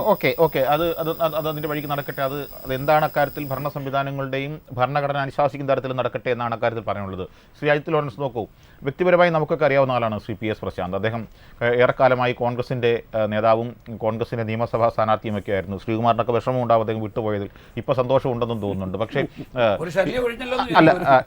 ഇപ്പോൾ കേൾക്കുന്ന പ്രധാനപ്പെട്ട ആരോപണം ഈ PS പ്രശാന്തിൻ്റെ വ്യക്തിപരമായി എന്നോട് അദ്ദേഹത്തിന് അനിഷ്ടം തോന്നിയാലും ഇല്ലെങ്കിലും ശ്രീ PS പ്രശാന്തിൻ്റെ സ്വത്ത് വിവരത്തിൽ വലിയ വർധനയുണ്ടാകുന്നു എന്ന തരത്തിൽ ചില ചർച്ചകൾ, ചില കോണുകൾ ഉയർന്നു വരുന്നു. യൂത്ത് കോൺഗ്രസിൻ്റെ ഒരു സംസ്ഥാന നേതാവ് തന്നെ അതിനെതിരെ പരാതി DGPക്ക് നൽകിയിട്ടുണ്ടെന്നാണ് ഞാൻ മനസ്സിലാക്കുന്നത്. അങ്ങനെ ദേവസ്വം ബോർഡിൽ കൈയിട്ട് വാരിയാൽ, ഈ ശർക്കരക്കുടത്തിൽ കൈയിട്ടാൽ പിന്നെ നാവിൽ തൊടാതെ പോകുന്നവരാരുമില്ല എന്ന് പറയുന്നത് പോലെയാണോ ഈ ഏറ്റവും ഒടുവിലത്തെ ദേവസ്വം ബോർഡിലും കാര്യങ്ങൾ എത്തി നിൽക്കുന്നത്? തീർച്ചയായിട്ടും അഭിജിത്ത്, ഇതിനകത്ത് വേറൊരു കാര്യം കൂടെ, ഇനിയിപ്പോൾ അന്വേഷണ ഉദ്യോഗസ്ഥരും കോടതിയാണ്. ഇത് ആരും തന്നെ കോൺഗ്രസോ പ്രതിപക്ഷമോ അല്ലെങ്കിൽ BJPയോ ആരും തന്നെ കണ്ടെത്തുന്ന പോലെയോ അല്ലെങ്കിൽ ആക്ഷേപിക്കുന്ന പോലെയോ ഒന്നുമല്ല. ഇതെല്ലാം തന്നെ നമുക്കിന്ന് ചർച്ചാ വിഷയമാകുന്നതിൻ്റെ പ്രധാന കാരണം ഇതിൻ്റെ നാൾ വഴികൾ കോടതി പരിശോധിച്ചിട്ടാണ് ഇപ്പോൾ മിനിറ്റ്സ് ബുക്ക് ഉൾപ്പെടെ പിടിച്ചെടുക്കണമെന്ന് പറഞ്ഞിരിക്കുകയാണ്. അന്വേഷണ ഉദ്യോഗസ്ഥരോട് പറഞ്ഞിരിക്കുകയാണ് മിനിറ്റ്സ് ബുക്ക്, ഇത്രയും കാലത്തെ മിനിറ്റ്സ് ബുക്ക് എടുക്കണം, അത് സീൽ ചെയ്ത് ഹൈക്കോടതി കൊടുക്കണമെന്ന് പറഞ്ഞിരിക്കുകയാണ്. അപ്പോൾ ആ പ്രൊസീജിയേഴ്സ് അവിടെ പാലിക്കാൻ നിർബന്ധിതമാകേണ്ട പ്രൊസീജിയേഴ്സ് എല്ലാം ലംഘിച്ചത് ഉൾപ്പെടെയുള്ളത് അറിയാനും അതിലാരൊക്കെയാണ് ഒപ്പിട്ടിരിക്കുന്നത്, ആരുടെയൊക്കെ സാന്നിധ്യത്തിലാണ് ഇത്തരം കവർച്ചയ്ക്കും ഈ പറഞ്ഞ ട്രാൻസിറ്റിനുമൊക്കെ കൂട്ടുനിന്നു എന്നുള്ളത് അറിയാൻ വേണ്ടിയാണ് ഹൈക്കോടതി അതെടുക്കുന്നത്. അതോടുകൂടി മിക്കവാറും ഓൾമോസ്റ്റ് ഇതിനകത്ത് ആരൊക്കെ അതിനകത്ത് ഇടപെട്ടിരുന്നു എന്നുള്ളത് കുറച്ചുകൂടെ വ്യക്തതയായിട്ട് വരും. ഇനി ഇതിനകത്ത് വേറൊരു സംഭവം കൂടെ ഉണ്ട്. ഇതെല്ലാം വിശ്വാസത്തിൻ്റെ ഒരു സങ്കല്പത്തിൽ നിന്നുകൊണ്ടാണ് ഡെയ്റ്റിക്കൊരു ഈ പറഞ്ഞ ദ്വാരപാലകർ വരുന്നു. ഇനി അഷ്ടദിക് പാലകർ അഷ്ടദിക് പാലകർ അവരുടെ കാര്യം ഇതുവരെ അന്വേഷണത്തിൽ വന്നിട്ടില്ല. ശ്രീകുമാർ മനസ്സിലാക്കണം. ഇനി ചിലപ്പോൾ അന്വേഷണത്തിൽ അത്തരം കാര്യങ്ങളൂടെ വരും. അവർക്കും എല്ലാം അത്തരം ഡേറ്റുകൾക്കും പവറുണ്ട്, അവർക്കും എല്ലാം വലിയ ശക്തിയുള്ളതാണ്. അവിടെയൊക്കെ ആളുകൾ പ്രാർത്ഥിക്കുന്നതാണ്. അപ്പോൾ അതിൻ്റെ കാര്യങ്ങളും ഒക്കെ കൂടെ ചിലപ്പോൾ ഇനിയിപ്പോൾ വിശദമായ അന്വേഷണത്തിൽ ചിലപ്പോൾ അതും കൂടെ തെളിഞ്ഞാൽ ഈ നമ്മുടെ സംസ്ഥാനത്ത് എന്താണ് സംഭവിക്കാൻ പോകണമെന്ന് നമുക്കറിയില്ല. ശ്രീ ആയൂർ ബിജു, ഇതൊരു രാഷ്ട്രീയമായി പറയേണ്ട ഒരു വിഷയമല്ല. അതിനപ്പുറത്തേക്കുള്ളൊരു കാര്യം, ശബരിമലയിൽ നിന്ന് എന്ത് പുറത്തു കൊണ്ടുപോയാലും അത് ദേവസ്വം കമ്മീഷണറെ അറിയിക്കണമെന്നതാണ് ദേവസ്വം മാനുവലിൽ തന്നെ പറയുന്നത്. അതുകൊണ്ട് തന്നെ ഈ സ്പെഷ്യൽ കമ്മീഷണറെ അറിയിക്കേണ്ട ഉത്തരവാദിത്വം ഏറ്റെടുക്കുന്നതിൽ ദേവസ്വം ബോർഡ് പരാജയപ്പെട്ടു എന്ന് നമുക്ക് പ്രഥമദൃഷ്ട്യാ തന്നെ മനസ്സിലാക്കാൻ കഴിയും. അതടക്കമുള്ള കാര്യങ്ങളും ഈ ഗൂഢാലോചനയുടെ ഭാഗമാണെന്ന് പറഞ്ഞാൽ താങ്കൾ അതിൽ രാഷ്ട്രീയം കാണരുത് ദയവ് ചെയ്ത്. അല്ല, ഇന്ന് ഞങ്ങളുടെ ദേവസ്വം ബോർഡ് പ്രസിഡന്റിനെ പ്രതിസ്ഥാനത്ത് നിൽക്കുന്ന ചില ആരോപണങ്ങൾ വന്നിട്ടുണ്ട്. അദ്ദേഹത്തിൻ്റെ സ്റ്റേറ്റ്മെൻറ്റ് ഇന്ന് വന്നിട്ടുണ്ട്. ഞാൻ വേണമെങ്കിൽ ഒന്ന് വായിക്കാം. എല്ലാ കാലവും എല്ലാ ദിവസവും ദിനം പ്രതി ഇടതുപക്ഷ ജനാധിപത്യ മുന്നണിക്കെതിരെ കള്ളങ്ങൾ പറയുന്ന ഒരു പത്രമുണ്ട്. പണ്ട് അവർ കോടിക്കണക്കിന് രൂപ വെട്ടിച്ചുകൊണ്ട് പോയ ഒരു പത്രമാണ് അവരുടെ പൂർവികർ കോട്ടയം ബേസ് ചെയ്തിട്ട് അടിക്കുന്നതാണ്. അപ്പോൾ അവരുടെ ഒരു സ്റ്റേറ്റ്മെൻറ്റ്, അതിൽ ഞങ്ങളുടെ പ്രശാന്തിൻ്റെ ഒരു സ്റ്റേറ്റ്മെൻറ്റ് ഞാൻ വായിക്കാൻ താങ്കൾ അനുവദിക്കും. ശബരിമലയിലെ ദ്വാരപാലക ശില്പങ്ങളുടെ പാടുകൾ ഈ വർഷം അറ്റകുറ്റപ്പണികൾക്കായി ഉണ്ണികൃഷ്ണൻ പോറ്റിയുടെ കയ്യിൽ കൊടുത്തു വിടാൻ ഞാൻ നിർദ്ദേശിച്ചിട്ടല്ല എന്ന് Thiruvithamkoor Devaswom board president PS Prakash പറഞ്ഞു. പാടുകളിൽ സ്വർണം പൂശുന്ന ജോലികൾ സ്പോൺസറുടെ നിർദ്ദേശപ്രകാരം നടത്താൻ താൻ ആവശ്യപ്പെട്ടെന്ന് തിരുവാഭരണ കമ്മീഷൻ എഴുതിയ കത്തിൽ പരാമർശമുള്ളതായി ഹൈക്കോടതി ചൂണ്ടിക്കാട്ടിയത് ദൗർഭാഗ്യകരമാണ്. 2019 സ്വർണ്ണമോഷണം മറയ്ക്കാൻ 2025 ശ്രമമുണ്ടായി എന്ന പരാമർശവും മനസ്സിലായിട്ടില്ല. ഈ തട്ടിപ്പ് തിരിച്ചറിഞ്ഞ ഈ റെജിലാലിനെതിരെയാണല്ലോ ഇപ്പോൾ അന്വേഷണം, ദേവസ്വം ബോർഡ് അന്വേഷണത്തിന് ഉത്തരവിട്ടിരിക്കുന്നത്. ശ്രീ ആർ ബിജു, ഇത്രമേൽ ശുദ്ധനാണ് ശ്രീ PS പ്രശാന്തെങ്കിൽ എങ്ങനെയാണ് ഈ തട്ടിപ്പിന്റെ വിവരം പുറം ലോകത്തേക്ക് അറിയിച്ചത്? ദേവസ്വം ബോർഡ് ഒരു തീരുമാനമെടുക്കുന്നു, അതിൽ ഉത്തരവാദിത്തപ്പെട്ട ഉത്തരവാദിത്തപ്പെട്ട ഉദ്യോഗസ്ഥരെ കാര്യങ്ങൾ ഏൽപ്പിക്കുന്നു. അവർ ചെയ്യുന്ന ഭാഗത്ത് എന്തെങ്കിലും തെറ്റുണ്ടായാൽ നമ്മൾക്കിത് ബോധ്യപ്പെടുമ്പോഴല്ലേ, അല്ലെങ്കിൽ നമ്മൾ കണ്ടുപിടിക്കപ്പെടുമ്പോഴാണല്ലോ നടപടി എടുക്കാൻ പറ്റുന്നത്. അവിടെയാണ് ഞങ്ങളുടെ ചങ്കൂറ്റം. ഞാൻ നേരത്തെ പറഞ്ഞല്ലേ, സ്വർണ്ണക്കടത്തുമായി ബന്ധപ്പെട്ട് ഞങ്ങൾ ഒരു നിമിഷം ഞാൻ അതിന്റെ വ്യക്തത വരുത്താം. ഒന്ന്, എക്സിക്യൂട്ടീവ് ഓഫീസറുണ്ട് ശബരിമലയിൽ, ലോ ഓഫീസറുണ്ട്, തിരുവാഭരണം കമ്മീഷണറുണ്ട്. ഈ 3 പ്രധാനപ്പെട്ട തസ്തികയിലുള്ള ആൾക്കാർ ചേർന്നെടുത്തൊരു തീരുമാനമാണിത്. ശബരിമലയിൽ ഏതെങ്കിലും തരത്തിലുള്ള ദേവപ്രശ്നമോ അല്ലെങ്കിൽ സർക്കാർ അനുമതിയോ ദേവസ്വം ബോർഡ് അനുമതിയോ ഇല്ലാതെ ഈ സ്വർണ്ണപ്പാളികൾ പുറത്തേക്ക് കൊണ്ടുപോകാനെടുത്ത തീരുമാനമെന്നാണോ താങ്കൾ പറഞ്ഞു? അല്ല, ദേവസ്വം മാനുവലിൽ പറയുന്നതനുസരിച്ചുള്ള തീരുമാനങ്ങൾ ദേവസ്വം ബോർഡ് എടുക്കുന്നു. ആ ബോർഡിന്റെ തീരുമാനം റെക്കോർഡ് ചെയ്യുന്നു. താങ്കൾ നേരത്തെ പറഞ്ഞല്ലോ, ഞങ്ങളുടെ മിനിറ്റ് ബുക്ക്, ദേവസ്വം ബോർഡിന്റെ മിനിറ്റ് ബുക്ക് അറസ്റ്റ് ചെയ്ത് കൊണ്ട് ചെല്ലാൻ കൊണ്ടുപോകട്ടെ. അതോടുകൂടി ഈ കാര്യങ്ങൾക്ക് വ്യക്തത വരുമല്ലോ എന്നാണ് എപ്പോഴാണ് ഇത് സംഭവിച്ചതെന്ന്. ഞങ്ങളിപ്പോഴും ഞങ്ങൾ ACV TV-യുടെ 10,000 വരുന്ന പ്രേക്ഷകരുടെ മുന്നിൽ നെഞ്ചി വിരിച്ചിരുന്ന് ഈ സംസാരിക്കുന്നുണ്ടല്ലോ.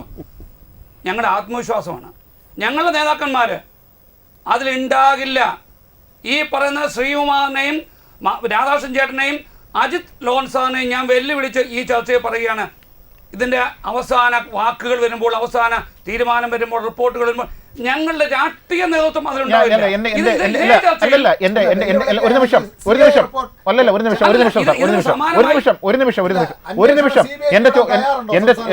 എന്റെ ചോദ്യം വളരെ ലളിതമാണ് ശ്രീ ആർ ബിജു. അത് സർക്കാരും ദേവസ്വം ബോർഡും ഉത്തരം പറയേണ്ട വിഷയമാണ്. ശബരിമലയിലെ, പ്രത്യേകിച്ച് ഹൈക്കോടതി അവിടുത്തെ എല്ലാ കാര്യങ്ങളിലും ദൈനംദിനം ഇടപെടുന്ന ശബരിമലയിലെ ഒരു പ്രധാനപ്പെട്ട നീക്കം നടക്കുമ്പോൾ അത് ഹൈക്കോടതിയെ അറിയിക്കേണ്ടത് ആ സംവിധാനത്തിന്റെ നേതൃത്വം നൽകുന്ന ദേവസ്വം ബോർഡാണോ അതോ ഈ പറയുന്ന 3 ഉദ്യോഗസ്ഥരാണോ? ഞാൻ പറയട്ടെ, ദേവസ്വം ബോർഡ് ഒരു കാര്യം എടുക്കുന്നു, തീരുമാനമെടുക്കുന്നു. അതല്ല ഞാൻ ചോദിച്ചത് നാളത്തെ ദേവസ്വം കമ്മീഷണർ നേരിട്ട് ചെന്നാണോ ഹൈക്കോടതിയിൽ അറിയിക്കേണ്ടത് അതോ ദേവസ്വം ബോർഡിന്റെ സത്യവാങ്മൂലമാണോ അറിയിക്കേണ്ടത്? സാറേ, ദേവസ്വം ബോർഡ് തീരുമാനമെടുത്ത് ഉദ്യോഗസ്ഥരെ ചുമതലപ്പെടുത്തുന്നു. അതിൽ ഉദ്യോഗസ്ഥരുടെ കയ്യിൽ എന്തെങ്കിലും വീഴ്ച ഉണ്ടെങ്കിൽ നടപടി ഉണ്ടാകണം. ഞങ്ങൾ ആരെയും സംരക്ഷിക്കാൻ പോകുന്നില്ല. പണ്ട് ശിവശങ്കറിന്റെ കേസിലും ഇത് തന്നെയാണ്. അദ്ദേഹം തെറ്റ് ചെയ്തിട്ടുണ്ട്, അദ്ദേഹം ശിക്ഷിക്കപ്പെടട്ടെ. അദ്ദേഹത്തെ സസ്പെൻഡ് ചെയ്തത് ഞങ്ങൾ ഗവൺമെൻറ്റാണ്. അദ്ദേഹത്തെ അറസ്റ്റ് ചെയ്തത് ഞങ്ങളുടെ ഗവൺമെൻറ്റാണ്. അദ്ദേഹത്തെ ജയിലിലാക്കിയതും ഞങ്ങളുടെ ഗവൺമെൻറ്റാണ്. അപ്പോഴും ഞങ്ങൾ പറഞ്ഞു, ഒരു ബട്ടൺസിൻ്റെ നൂലിഴ ചേർത്തിണക്കുന്ന കാര്യങ്ങൾ പോലും ഞങ്ങൾ ഉണ്ടാകില്ല എന്ന്. നിങ്ങളീ പറഞ്ഞ പോലെ ആ കേസിലെല്ലാം അന്വേഷണ ഏജൻസി വന്നില്ലേ? BJP-യുടെ സർവ്വ സംവിധാനം ഉപയോഗിച്ചുകൊണ്ട് കേന്ദ്രത്തിൽ സർവ്വ ഏജൻസികളും ഞങ്ങളുടെ കേരളത്തിന് മുന്നിൽ കിടന്ന് ഞങ്ങളുടെ നികുതി പണം കൊണ്ട് അർമാദിച്ചില്ലേ? എന്ത് ചെയ്യാൻ പറ്റി? നിങ്ങളന്ന് കൊടുത്തില്ലേ? സ്വർണ്ണക്കടത്തുമായി ബന്ധപ്പെട്ടുള്ള ഏതെങ്കിലും കുറ്റപത്രത്തിൽ ഞങ്ങളുടെ ഏതെങ്കിലും സംവിധാനമുണ്ടോ, ഞങ്ങളുടെ രാഷ്ട്രീയ നേതൃത്വമുണ്ടോ, ഞങ്ങളുടെ ഭരണ നേതൃത്വമുണ്ടോ? ഇതും അതുപോലെ തന്നെ നിങ്ങൾക്ക് ഇടതുപക്ഷ ജനാധിപത്യത്തിനെ ഇല്ലാതാക്കാൻ ഒരു കൂട്ടം ആൾക്കാർ ശ്രമിക്കുന്നു എന്നുള്ളതിനപ്പുറത്തേക്ക് നമ്മുടെ ചോദിക്കുന്നത് കൺട്രോളിന്റെ ഓഡിറ്റർ ജനറലിന്റെ റിപ്പോർട്ടിന്, അന്വേഷണത്തിന് ഇടതുപക്ഷം തയ്യാറുണ്ടോ? നിങ്ങൾക്ക് അത് ഞങ്ങൾ ഇടതുപക്ഷം വേണ്ടല്ലോ. CAG-യുടെ റിപ്പോർട്ട് അതൊക്കെ കേന്ദ്ര ഗവൺമെന്റ് കീഴിലുള്ള സ്ഥാപനമല്ലേ? ഇല്ല, നിങ്ങൾക്ക് കഴിവില്ല എങ്കിൽ വിട്ടുകൊടുക്കുക. 30 വർഷത്തെ ഓഡിറ്റ് നിങ്ങൾ നേരത്തെ പ്രയാർ ഗോപാലകൃഷ്ണൻ സാറിനെ പറഞ്ഞു. അങ്ങേര് വളരെ BJP വരത്തില്ല. 30 വർഷത്തെ അന്വേഷണത്തിന് CAG തയ്യാറാണോ? ഒരു നിമിഷം ശ്രീകുമാർ നോക്കൂ. 2019 ഒരു പിഴവ് സംഭവിക്കുന്നു ദേവസ്വം ബോർഡിന്. അതേ പിഴവ് അതേ സ്വഭാവത്തോടെ 2025 സംഭവിക്കുന്നു. ഇതെന്താ കേരളത്തിൽ മാത്രം നടക്കുന്ന ഒരു പ്രതിഭാസമാണോ എന്നാണ് ഇക്കാര്യത്തിൽ ചോദിക്കാനുള്ളത്. സ്മാർട്ട് ക്രിയേഷൻസ് എന്ന് പറയുന്ന സ്ഥാപനത്തിന് മാത്രം എന്ത് പ്രത്യേക സാങ്കേതിക വിദ്യയാണ് ഈ ദ്വാരപാലക ശില്പത്തിലെ പാളികളിൽ സ്വർണം ചേർക്കാനുള്ള കാര്യത്തിൽ ഉണ്ടാവുക? അത് ചെന്നൈയിൽ മാത്രമാണ് ചെയ്യാൻ കഴിയുക. ഈ നോക്കൂ, കേരളത്തിൽ ഒരു യന്ത്ര സംവിധാനങ്ങൾക്കും കുറവുള്ളൊരു നാടല്ല കേരളം. അല്ലെങ്കിൽ എത്ര ശാസ്ത്രീയമായി ചെയ്യേണ്ട കാര്യങ്ങളാണെങ്കിലും വിശ്വാസപരമായി ചെയ്യേണ്ട കാര്യങ്ങളാണെങ്കിലും ആചാരപരമായി ചെയ്യേണ്ട കാര്യങ്ങളാണെങ്കിലും കേരളത്തിൽ ഇതിനെല്ലാം സംവിധാനമുണ്ട്. അവിടെ ഒന്നും എത്തിക്കാതെ സ്മാർട്ട് ക്രിയേഷൻസിനെ തന്നെ ഇത് ഏൽപ്പിക്കണം. 2019 അതേ പിഴവ് തന്നെ 2025 ആവർത്തിക്കുന്നു. ഇതാണ് ശബരിമലയിലെ ഗൂഢാലോചനയുടെ തിരക്കഥ. തീർച്ചയായിട്ടും സ്മാർട്ട് ക്രിയേഷൻ തന്നെ എന്തിനെ ഏൽപ്പിക്കുന്നു എന്ന് നമ്മൾ വലിയ തല പോയിക്കേണ്ട ആവശ്യമില്ല. കാരണം കൃത്യമായ വിഹിതം കൃത്യമായ സ്ഥലത്ത് കൃത്യമായി ലഭ്യമായി കൊണ്ടിരിക്കുന്ന ഒരു സ്ഥാപനത്തിന് എല്ലാ പ്രസ്താവനയും ഉത്തരവാദിത്വത്തോടെ തന്നെ ഉപയോഗിക്കുകയാണ്. ഈ സ്ഥാപനങ്ങളെ മാറ്റേണ്ട ആവശ്യമില്ല. അതിൽ ഒരു തരിയെങ്കിലും കുറച്ച് തരുന്നെങ്കിലല്ലേ മാറ്റേണ്ടതുള്ളൂ.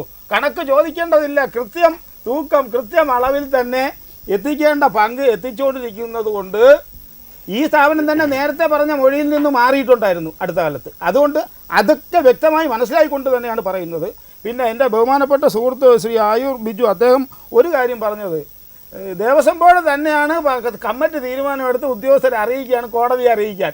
ഈ സംഭവം 25-ൽ സ്പെഷ്യൽ ഓഫീസറെ അറിയിക്കാതെ പാളി പഴയതുപോലെ ഈ ഉണ്ണികൃഷ്ണൻ സഖാവിന് കൊടുത്തയക്കാൻ തീരുമാനിച്ചപ്പോൾ സ്പെഷ്യൽ ഓഫീസറാണ് ബഹുമാനപ്പെട്ട ഹൈക്കോടതി ബെഞ്ചിൽ ഈ വിവരം അറിയിക്കുന്നത്. അദ്ദേഹത്തിന് ബോധപൂർവ്വം അല്ലല്ല ഞാൻ പറയാം, നമ്മൾ എന്തിനാണ് ഈ വി എസ് ശിവകുമാർ അല്ല ഇവിടെ ശിവകുമാർ അല്ല എത്തട്ടെ, അദ്ദേഹത്തിനെതിരെ എന്തെല്ലാം വിജിലൻസ് അന്വേഷണം, ഇ ഡി അന്വേഷണം, അദ്ദേഹം ഇന്ന് ഇവിടെ ജീവിച്ചിരിക്കുന്നുണ്ടല്ലോ. അദ്ദേഹം ഇപ്പോഴിവിടെ ഇന്നലെ രാഹുൽ ഗാന്ധിക്കെതിരെ ഇ ഡി അന്വേഷണം ഉള്ളപ്പോഴും അവരിപ്പോഴും ജീവിക്കുന്നില്ലേ? അതാ പറഞ്ഞത്, അവർക്കെതിരെ ഈ അന്വേഷണം വന്ന് പേടിപ്പിക്കാനൊക്കെ ശ്രമിച്ചപ്പോൾ നടന്നില്ല. നിങ്ങൾ അതേസമയം ഇ ഡി വന്ന് CPM-നെ പേടിപ്പിക്കാൻ ശ്രമിക്കുമ്പോൾ അത് അഡ്ജസ്റ്റ് ആവും. ഒരു പാർലമെന്റ് സീറ്റ് കൊടുക്കും, ഇനി ഒരു 15 നിയമസഭാ സീറ്റ് കൊടുക്കും. ഇവിടെ കോൺഗ്രസിനെ ഇല്ലാതാക്കിയാൽ മതി എന്നുള്ള അജണ്ട ഇവിടുത്തെ ജനങ്ങൾക്കറിയാം. നമ്മുടെ സബ്ജക്റ്റ് അതല്ലാത്തത് കൊണ്ട് ഞാൻ അതിലേക്ക് പോകുന്നില്ല. ശ്രീ അജിത് ലോറൻസ്, നോക്കൂ, ശ്രീ മുരാരി ബാബുവിനെ കുറിച്ച് പുറത്തു വരുന്ന വിവരങ്ങളും അദ്ദേഹവുമായി ബന്ധപ്പെട്ട കേന്ദ്രങ്ങളിലെ വാർത്തകളും ഏറ്റവും കൗതുകകരമാണ്. അദ്ദേഹം NSSന്റെ അടക്കമുള്ള പിന്തുണയോടുകൂടി ഈ തിരുവിതാംകൂർ ദേവസ്വം ബോർഡിന്റെ പ്രസിഡന്റ് പദവിയായിരുന്നു അദ്ദേഹത്തിന്റെ ലക്ഷ്യം എന്നാണ് ചില മാധ്യമങ്ങൾ ഇപ്പോൾ റിപ്പോർട്ട് ചെയ്യുന്നത്. നോക്കൂ, ശബരിമല എത്രത്തോളം വലിയ അദ്ദേഹത്തെ പോലെ ആൾക്കാർക്ക് എത്രത്തോളം ആകർഷകമാണ് എന്നതാണ് ആ വാക്കുകളിൽ നിന്നും ആ വാർത്തകളിൽ നിന്നൊക്കെ നമ്മൾ മനസ്സിലാക്കേണ്ടത്. തീർച്ചയായിട്ടും ഇത് ഈവൻ ഷേക്സ്പിയർ പോലും ഈ സ്വർണത്തെക്കുറിച്ച്, സ്വർണത്തിൻ്റെ അട്രാക്ഷനെ കുറിച്ച്, സ്വർണത്തിന് വ്യക്തികൾക്കും പൂജാരിമാർക്കും പ്രീസ്റ്റ് എന്നുള്ള അദ്ദേഹത്തിന് പറയുന്ന ആ പ്രീസ്റ്റ്ഹുഡിന് പോലും രാജാക്കന്മാർക്ക് പോലും താല്പര്യമുള്ളൊരു ദ്രവ്യമാണ് സ്വർണം എന്ന് പറഞ്ഞിട്ട് അദ്ദേഹത്തിൻ്റെ നാടകത്തിൽ എഴുതിയിട്ടുള്ളതാണ്. അപ്പോൾ ഞാൻ പറഞ്ഞു വരുന്നത്, ഇപ്പോൾ നമ്മുടെ ആയൂർ ബിജു പറഞ്ഞ ഒരു രീതി കേട്ടപ്പോൾ വളരെ നിസ്സാരമായിട്ടാണോ ഈ കാര്യങ്ങളെല്ലാം ചെയ്യാൻ? അവിടെ അത്രയധികം ഒരു നിയന്ത്രണങ്ങളും ഇല്ലേ, ചിട്ടവട്ടങ്ങളൊന്നുമില്ലേ, കയറി പോയി ചെന്ന് സാധനം എടുത്ത് കൊണ്ടുപോകാൻ? അങ്ങനെ അത്രയും വളരെ നിസ്സാരമായിട്ടാണ് ശ്രീ ആയൂർ ബിജു പറഞ്ഞു കേട്ടപ്പോൾ മനസ്സിലാകുന്നത്. ജനങ്ങളെ തെറ്റിദ്ധരിപ്പിക്കുന്ന രീതിയാണത്. അങ്ങനെ പറയരുത്. അവിടെ ഏതെങ്കിലും ഒരു ഓഫീസിൽ പോയാൽ പോലും നമുക്ക് അവിടെ എല്ലായിടത്തും തന്നെ എൻട്രൻസ്, ബാങ്കുകളിലെല്ലാം ചില വലിയ ഹൈ വോൾട്ട് ലോൺ കൊടുക്കുന്ന ബാങ്കുകളിൽ പോലും സെക്യൂരിറ്റിക്ക് എല്ലാ ഇതും നന്നായിട്ട് അറിയാവുന്ന അദ്ദേഹം ഒരു സഹകരണ ബാങ്കിന്റെ പ്രസിഡന്റും ഒക്കെയാണ്. അദ്ദേഹം പറഞ്ഞു വരുന്നത് കേൾക്കുമ്പോൾ ആർക്കെങ്കിലും ഒക്കെ അവിടെ ചെന്നിട്ട് ഞാൻ എടുക്കുന്നേ എന്ന് പറഞ്ഞ് അങ്ങ് എടുത്തിട്ട് പോകാവുന്ന ഒരു സംവിധാനത്തിലാണോ ഇത്രയധികം ലക്ഷം ജനം വരുന്നിടത്ത്, കോടാനുകോടി രൂപയുടെ ആസ്തി വന്നു കൂടുന്നിടത്ത് ഇങ്ങനെ നടക്കുമോ? അപ്പോൾ ഇതിനൊക്കെ കൃത്യമായി ആളുകളുടെ അറിയേണ്ട ആളുകളും അറിയിക്കേണ്ട ആളുകളും അറിഞ്ഞുകൊണ്ട് നടക്കുന്ന ഒരു വലിയ ഗൂഢാലോചനയുടെ ഒരു വലിയൊരു സമ്പദ് കേന്ദ്രമാണത്. അവിടെയാണ് ഇത്തരം വലിയ കൊള്ള നടത്തുന്നത്. പക്ഷേ അൺഫോർച്ചുനേറ്റ്ലി ഇതൊരു നമ്മുടെ ഭക്തി കേന്ദ്രമാണ്, തീർത്ഥാടന കേന്ദ്രമാണ്, ലോകശ്രദ്ധ നേടിയ ഒരു തീർത്ഥാടന കേന്ദ്രമാണ്. അവിടെ ഇത് നടത്തുമ്പോൾ അത് വിശ്വാസിയാണോ അവിശ്വാസിയാണോ അന്ധവിശ്വാസിയാണോ അന്യവിശ്വാസിയാണോ എന്നുള്ളതല്ല. അതെ, ഇന്ന് രാധാകൃഷ്ണൻ ഒന്ന് പറഞ്ഞായിരുന്നു. രാധാകൃഷ്ണൻ ഒരു കാര്യം മറുപടി ഇവിടെ എനിക്ക് പറയാനുണ്ട്. ഈ ദേവസ്വം ബോർഡ്, നമ്മുടെ ദേവസ്വം ബോർഡിൽ നടക്കുന്ന റിക്രൂട്ട്മെൻറ്റ് കൃത്യമായിട്ട് ഹിന്ദുക്കൾക്ക് മാത്രമായിട്ടുള്ള റിക്രൂട്ട്മെൻറ്റാണ്. അവിടെ ഇനി പുതിയൊരു നിയമത്തിൻ്റെ ആവശ്യമില്ല. അവിടെ കൃത്യമായിട്ട് ഹിന്ദുക്കളായിട്ടുള്ളവർക്ക് മാത്രമേ ദേവസ്വം ബോർഡിലേക്കുള്ള നിയമനങ്ങൾക്ക് അപ്ലൈ ചെയ്യാൻ പറ്റുള്ളൂ. അവിടെ ഓൾറെഡി നമുക്ക് നിയമമുണ്ട്. അതിനിവിടെ ആർക്കും ഒരു പരാതി. രണ്ടുപേരിലേക്ക് പോകേണ്ടതുണ്ട്. ശ്രീ മുക്കമ്പാലമൂട് രാധാകൃഷ്ണൻ, നമ്മൾ ഈ ചർച്ചയുടെ അവസാന ഘട്ടത്തിലേക്ക് എത്തുകയാണ്. നോക്കൂ, ഈ ഹൈക്കോടതിയുടെ ഒരു ഇടപെടലും അതിൻ്റെ ഒരു മാർഗനിർദ്ദേശവും മാത്രമാണ് പ്രതീക്ഷ എന്ന നിലയിലേക്ക് എത്തിയിട്ടുണ്ടോ ഈ BJPയും ഹിന്ദു സംഘടനകളും? തീർച്ചയായിട്ടും. ആകെ ഇപ്പോൾ വിശ്വാസമായിട്ടുള്ളത് ബഹുമാനപ്പെട്ട ഹൈക്കോടതിയാണ്. ഹൈക്കോടതി ഇത്ര ദിവസം ടൈം കൊടുത്തിട്ടുണ്ട് സർക്കാരിന്. അതിനകത്ത് ഈ അന്വേഷണവും വലിയ തിമിംഗലങ്ങളെയും അറസ്റ്റ് ചെയ്തിട്ടില്ലെങ്കിലോ ഇത് അന്വേഷണം കണ്ടെത്തിയിട്ടില്ലെങ്കിലോ ഹിന്ദു സംഘടനകളും ഭാരതീയ ജനതാ പാർട്ടിയും ശക്തമായ പ്രക്ഷോഭത്തിലേക്ക് പോകും. കാരണം ഒരു മതവിഭാഗത്തിൻ്റെ മാത്രം ഈ കേരളത്തിൽ മാത്രം ഇങ്ങനെ അപകരിക്കുക. ഇന്ന് ഏത് ക്ഷേത്രങ്ങളെടുത്ത് നോക്കിയാലും, ഉദാഹരണത്തിന് എൻ്റെ അടുത്തുള്ള ബാലസുബ്രഹ്മണ്യ സ്വാമി ക്ഷേത്രം, അവിടെ ഉള്ളൂരുള്ളത്, അതിന് ഏകദേശം 12-ൽ പര ഏക്കർ ഉണ്ടായിരുന്നതാണ്. ശ്രീമർജിക്കൊക്കെ അറിയാം. ഇന്നത് ഏകദേശം ചുരുങ്ങി വരുന്ന വസ്തുക്കൾ. ശംഖുമുഖം ദേവീക്ഷേത്രം ഏകദേശം കടപ്പുറം ഉൾപ്പെടെ അതിൻ്റെ ഇവിടുത്തെ ചെമ്പ് പട്ടയത്ത് പറഞ്ഞ ആറാട്ടുകടവ് റോഡെന്നുള്ളതാണ്. ദേവി ഇന്നിരിക്കുന്നത് വെറും 28 സെൻറ്റിലാണ്. ഈ ഭൂമികൾ എവിടെ പോയി? സ്വത്തുകൾ. അതുകൊണ്ട് ബഹുമാനപ്പെട്ട ഹൈക്കോടതിക്ക് വിശ്വാസം നമ്മുടെ സംഘടനകൾക്കുണ്ട്. ഹൈക്കോടതി പറയുന്ന അനുസരിച്ച് ഈ റിപ്പോർട്ട് ചെന്നിട്ടില്ല എങ്കിൽ ഈ ഇടതുപക്ഷ ഗവൺമെന്റ് CAG അന്വേഷണത്തിന് തയ്യാറാകുമോ എന്നുള്ളതാണ് ഹിന്ദു ശ്രീ സംഘടനകളുടെ ആയുർവേദു, ഞാൻ താങ്കൾ ചർച്ച അവസാനിപ്പിക്കുകയാണ്. പ്രധാനപ്പെട്ട കാര്യം ഇത്ര മാത്രമേ ഉള്ളൂ. അത് ദേവസ്വം മന്ത്രി ശ്രീ VN വാസവൻ പറഞ്ഞതാണ്. ഏത് അന്വേഷണവും വരട്ടെ, അന്വേഷണം സർക്കാരിന് യാതൊരു തരത്തിലുള്ള ആശങ്ക ഉണ്ടാക്കുന്നില്ല, സർക്കാർ അതിനെ സ്വാഗതം ചെയ്യുന്നു. അത്രമേൽ നിഷ്പക്ഷമായി ഈ കാര്യങ്ങളെ കൈകാര്യം ചെയ്യാൻ കഴിയും. ഏതെങ്കിലും തരത്തിലുള്ള ക്രമക്കേടുകൾ നടന്നിട്ടുണ്ട് എന്ന് ബോധ്യപ്പെട്ടുള്ള സാഹചര്യം വന്നു, ആ ക്രമക്കേടുകളെ നിയമപരമായി തന്നെ സർക്കാർ നേരിടും. അങ്ങനെയാണോ കണക്കിലാക്കേണ്ടത്? അത് ഞാൻ ചർച്ചയുടെ ആദ്യം മുതലേ പറഞ്ഞു. ഇത് ഒരു ദിവസം കൊണ്ടോ അല്ലെങ്കിൽ ഇടതുപക്ഷ ജനാധിപത്യ മുന്നണി 2016 മുതൽ തുടങ്ങിയ ഗവൺമെൻറ് കാലഘട്ടത്തിൽ മാത്രം ഒതുങ്ങി നിൽക്കുന്നതല്ല. അതിന് മുന്നേയുള്ള കാര്യങ്ങൾ ചർച്ച ചെയ്യട്ടെ, അന്വേഷണം നടത്തട്ടെ. ആര് കുറ്റക്കാരാണ്? പ്രയാർ ഗോപാലകൃഷ്ണനാണോ? ഉമ്മൻചാണ്ടിയുടെ കാലഘട്ടത്തിലാണോ? അതേസമയം AK-ന്റെ കാലഘട്ടത്തിലാണോ? ഇതെല്ലാം പരിശോധനയ്ക്ക് വരട്ടെന്നേ. ഞങ്ങൾക്ക് ഉള്ളത് ഒരു തെളിഞ്ഞ പുസ്തകമാണ്. ഞാൻ നേരത്തെ പറഞ്ഞ നെഞ്ചും വിരിച്ച് നിൽക്കുന്നത് അതുകൊണ്ടാണ്. അല്ല, അത് ഒരു കാര്യം കൂടെ. അപ്പം ഇവിടെ ഞങ്ങളൊരു അന്വേഷണത്തെയും ഭയക്കുന്നില്ല. അതേപോലെ തന്നെ രാജീവ് ചന്ദ്രശേഖരൻ എന്ന് പറയുന്ന BJP നേതാവിനെതിരെ 500 കോടി രൂപയുടെ ഒരു അന്വേഷണം സ്വാഗതം ചെയ്യുവാൻ എന്തായാലും ഞാൻ ഈ ചർച്ചയിൽ വന്നപ്പോൾ ഇടതുപക്ഷത്തെ ന്യായീകരിക്കാൻ ആരും വരില്ലെന്ന് ഞങ്ങൾ വിചാരിക്കും വരത്തില്ല.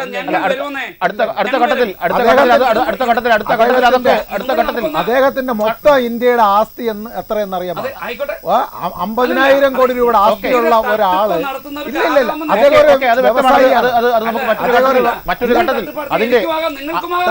അദ്ദേഹത്തിന് തട്ടിപ്പിന്റെ ആവശ്യമില്ല. അതിന്റെ വിവരങ്ങൾ പുറത്തു വരട്ടെ, അതിന്റെ വിവരങ്ങൾ പുറത്തു വരുമ്പോൾ ചർച്ച ചെയ്യാം. പക്ഷേ അരിയാഹാരം കഴിക്കുന്നവർക്ക് ദഹിക്കാത്ത ചില വാദഗതികൾ ചില കോണുകളിൽ നിന്ന് ഉയർന്നു വരുന്നുണ്ട്. അത് 2019 പിഴവ് അതേ രൂപത്തിൽ അണുകിട മാറ്റമില്ലാതെ 2025 സംഭവിക്കുന്നത് തിരുവിതാംകൂർ ദേവസ്വം ബോർഡിൻ്റെ കീഴിൽ മാത്രമാണ്. അവിടെയാണ് യഥാർത്ഥ അന്വേഷണം ഉണ്ടാകേണ്ടത്, യഥാർത്ഥ പ്രതികൾ പുറത്തു വരേണ്ടത്. ടോക്കിംഗ് പോയിന്റ് ഈലക്കം ഇവിടെ പൂർത്തിയാകുന്നു. വളരെയധികം നന്ദി.